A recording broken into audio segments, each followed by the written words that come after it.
Who is the new James Bond?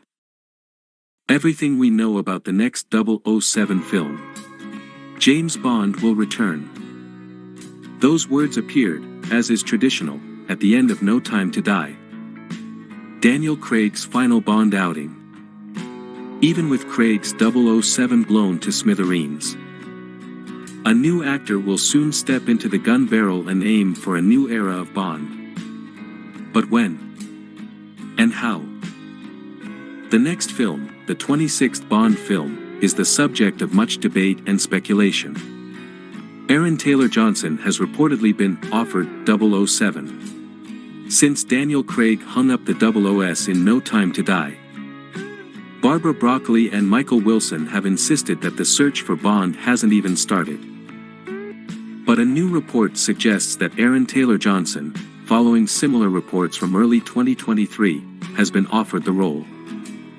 An unnamed source said, "Bond is Aaron's job, should he wish to accept it. The formal offer is on the table and they are waiting to hear back." As far as Ian is concerned, Aaron is going to sign his contract in the coming days and they can start preparing for the big announcement. Taylor Johnson commented on rumors last week when asked by Numero magazine. "I find it charming and wonderful that people see me in that role," he said. "I take it as a great compliment. Either way, it won't be a young Bond. Bond's new face might be undecided, but his age remains reassuringly older. The idea of a young James Bond has been bandied around. Wilson shot down the idea of a young Bond at a BFI event in 2022. "We've tried looking at younger people in the past, but trying to visualize it doesn't work," he said. Remember, Bond's already a veteran.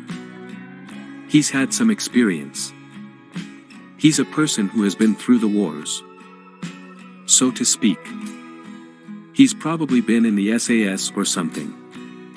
Indeed, Bond is a naval commander with an average age of 42 and previous actors have been appropriately unspring chicken-like with an average age of 38. Aaron Taylor Johnson is a few years younger at just 33. Bond casting director Debbie McWilliams previously told the Radio Times that they looked at young actors for the 2006 reboot Casino Royale. But she didn't think the youngsters had the gravitas or mental capacity for Bond. But Bond 26 will be a reinvention. At least that's the word Barbara Broccoli has used to describe Bond 26 on multiple occasions. It's not just about casting an actor for a film, Broccoli told. It's about a reinvention. Bond tends to reground himself once every generation. Whenever his films get a bit daft, as No Time to Die undoubtedly did. Expect the reinvention to see Bond finding a place in the zeitgeist and following action trends, rather than being recast as a woman. We're working out where to go with him.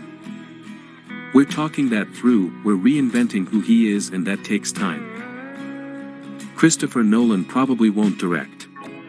It was reported last year by the Mail Online that Phoebe Waller-Bridge was in the mix as a potential director. According to an unnamed source, Barbara has been quite open about saying Phoebe would be her first choice to direct and co-write the next film. Waller-Bridge was previously enlisted to spruce up the No Time to Die script. She's also worked on several projects, including a Tomb Raider series for new Bond co-owners Amazon. Waller-Bridge would be the first woman to direct a Bond film, though critics often forget that a woman, Barbara Broccoli, has been in charge of Bond for 30 years. A more exciting name has been linked in recent months. Oscar-winning Oppenheimer director Christopher Nolan. It's not the first time Nolan has been rumored to direct a Bond film.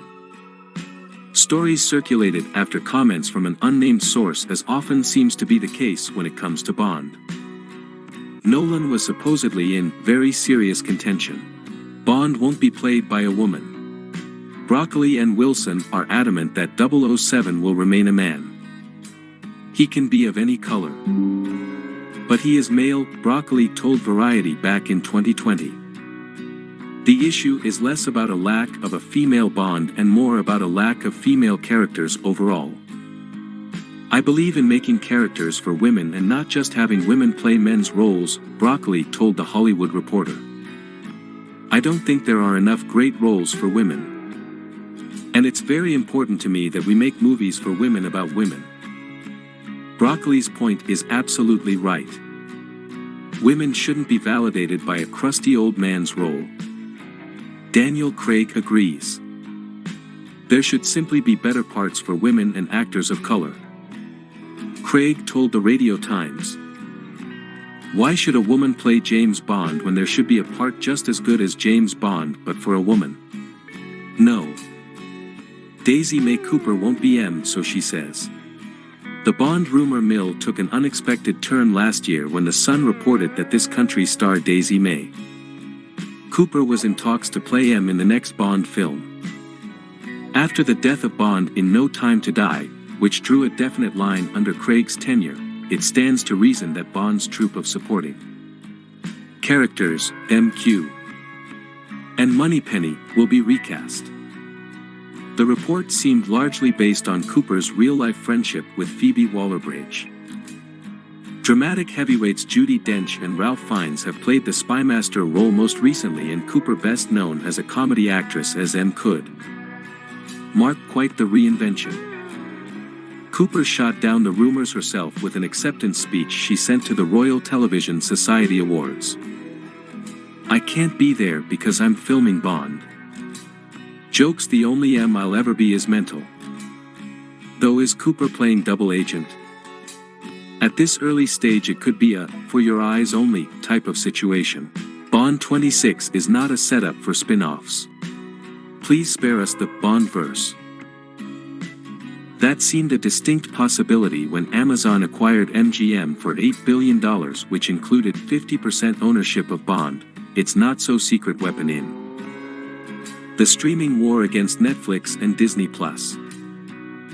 Amazon has already launched a reality game show series 007. Road to a Million, in which contestants compete for a cash prize across Bond locations worldwide. Initial reports maintain that EON would retain control over creative decisions. We've been told that things are not going to change, said Broccoli when the acquisition was in its early stages. Broccoli has also rejected that very current trend of milking an IP with supporting characters. Sure, there are other main characters like M and Q and all that, Broccoli told The Hollywood Reporter. But we haven't really wanted to make a Bond film without Bond. It would be like making Hamlet without Hamlet. Bond 26 is still years away. With Broccoli and Wilson focused on how to reinvent Bond, the next film is still way off. I'd say that filming is at least 2 years away, Broccoli told Deadline in June 2022. 2 years later we still haven't had a confirmed name, never mind actual filming. Barbara Broccoli previously hinted that veteran Bond writers Robert Wade and Neil Purvis, who've co-written every film since The World Is Not Enough, could return to the fold to get the ball rolling. That's something that we'll do probably with Rob and Neil, said Broccoli about Bond's next mission. At a BFI event last month, Barbara Broccoli responded with a typically vague update saying, "There's nothing I can tell you about the next Bond film. There's nothing. Nothing is happening yet."